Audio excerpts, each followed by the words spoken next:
Vítáme vás u našeho 9. challenge. Tak. To... Teď jsme se rozhodli si dát něco hodně nechutného, nebo nechutného. Každá ta věc zvlášť by vám určitě nevadila, ale jelikož to bude dohromady, nějaký ty věci třeba stačí i 2 dohromady a řeknete si, to je humel, to bych nejedl. Takže bych chtěla, aby to nebyly obyčejný challenge, tak vymýšlíme to, co jsem za těch pár challengeů, na kterých mi holky říkali, tak co nebylo ještě. Takže pustíme se do toho. Tak, abyste malinko viděli. Tak, prcek už škrábal mrkev. Takže my tu máme mrkev, kečup, citronku, máslo, citron, granulovaný čaj, rohlík, drůbeží točený salám. Bezlepkovej. a mrkev.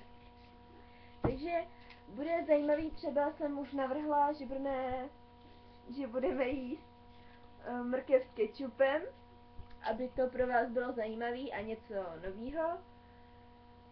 Takže co dáme jako první?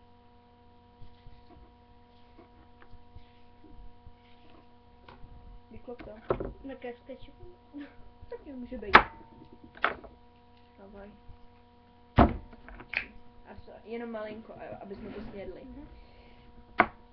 Ne, dobrý, ty si tam tu druhou půlku, ne? Aha. Vypíchni mi s tím, ne? Takže, aby to bylo fakt zajímavý. Trochu salámu. Takže mrkev s kečupem zabalíme do salámu. Do hodně salámu. Tohle do prdele. Už mi to teče, takže pohni si s tím salámem. To si nezabalíme. To nevadí. Dělej. Chci kousek salámu, chci kousek salámu, chci kousek salámu. Jakože je vypadá to zajímavě, ale ještě otázka, jak to bude chutnat. Takže salám, mrkev s kečupem. Pojď taky. Nebo dej mi tuhletu. Tak. Dáme si salám a mrkev s kečupem. Teda mě kečup nechutná, takže pro mě to bude trochu... No, pro tebe to bude trošku větší challenge než pro mě. Ale to nevadí. Jdeme?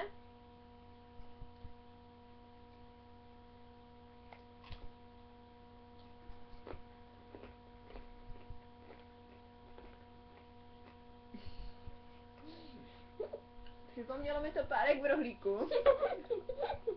Smakuj.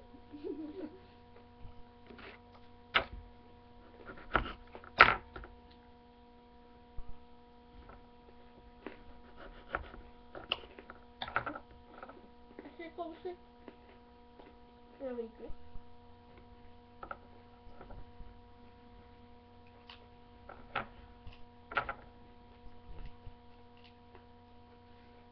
Asi nějaký postižený chuťový buňky. No. Chutnalo mi to jako párek v rohlíku. Smakuj. Smrkví, no. Mě Ale- ale taky chutná, tak co? No. Čorky. Aby se neřeklo, jako, že sníme jednu věc a pak dáme pokoj, tak prostě, když jsme se do toho pustili, počkej, jsem dostala nápad. Takže, máme salám, kečup, na to dáme granulovaný čaj. Aby byla nějaká sranda. Sice to bude hnusný zase. Dáme na to ještě trochu másla. Já mám salám, kečup, granulovaný čaj a malinko citronky. Aby to neteklo. Tak ho nepoužívej. Tak máslo asi ne. Tak máslo ne, máme ho zabalený.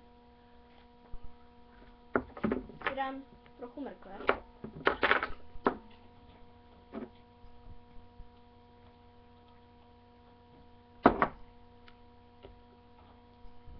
Ne? Tak tady to chutnalo, jak granulovaný, teda měla jsem salám, granulovaný čaj, ketchup a citronku a chutnalo to úplně jak párek v rohlíku. Říkám, mám nějaký postižený chuťový buňky po dnešku asi, ale to po těch 6 challenge. to nevadí, protože ty challenge za to stojí. Už máme 9. challenge, takže Tak já mám ketchup, mrkev, granulovaný čaj citronku a to. a salám. Už se těším na 10. challenge, ať máme, za tenhle den budeme mít, příští challenge bude už 10. Takže bych byla ráda, kdyby už nějaký ten komentář byl po dnešku, jakoby zítra, aby už byl nějaký komentář, ať z toho aspoň něco máme. Ještě zkusíme nějakou kombinaci. Tohle to bylo pěkně hnusný všechno, že vám to takhle řeknu.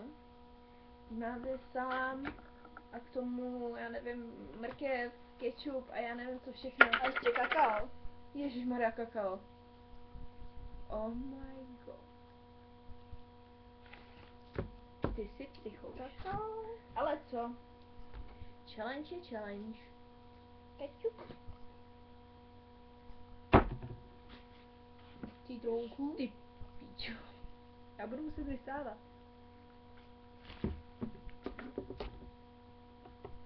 Oh. Do píče. A mrkev. Dobrou chuť.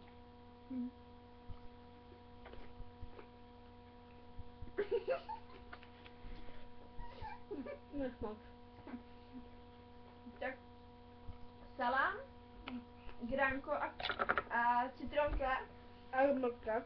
Ne, salám, citronka a Kakao. A kakao. Tak chutná jak špagety s tím s kakaem. Nebo salám s mrkví, s citronkou, granulovaným čajem a s kečupem. A s grankem. No to, my jsme prostě blázni. Co my prostě pro challenge neuděláme.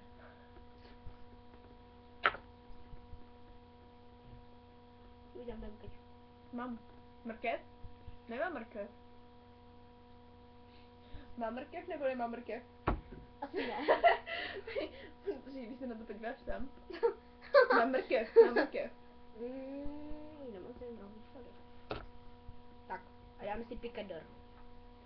Ježišmarja. Já mám úplně taky kousek rohlíku. Takže kolečko rohlíku, salám a kečup. Hezký picador. Já chci zkusit taky picador, ale ještě si něco přidám, protože já úplně miluju citron, abych se vám přiznala. Já jsem úplnej psychouš, protože já jsem schopná sežrat celý citron na svačinu a stačí mi to. Takže já jsem psychouš na citron, takže si k tomu dám ještě citron. Takže rohlík, salám, kečup a citron.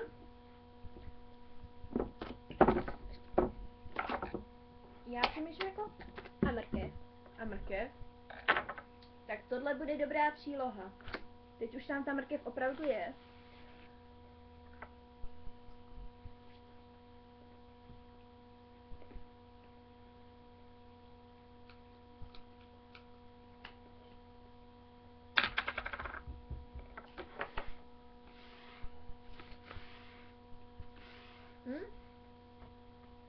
Chutná zajímavě. Ale my vás nebudeme zdržovat, ať si necháme něco na další díl. Už na náš 10. challenge. Takže pádíme. Pa, pa. Ahoj.